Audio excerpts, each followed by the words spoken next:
Hello and welcome everyone. In today's video, I will show you how to send direct message on X, formerly Twitter.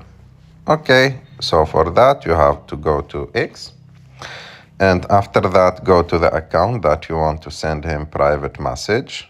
But you should know that for some accounts they are deactivating receiving messages, and they left this only open only for the people who are like following them directly. So you will not have the option to send them messages only if they are following you. So we will try this account, and as you can see, private messages are activated for this account.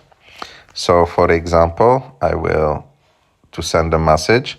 As you can see, next to the follow button, there is a message icon. Click on it, and as you can see, you can type here whatever message that you want. For example, I will type hello, and just click on send, and your message will be sent to that person. I hope that you like this video. If you like this video, don't forget to subscribe to our channel, to like this video, and see you in the next one.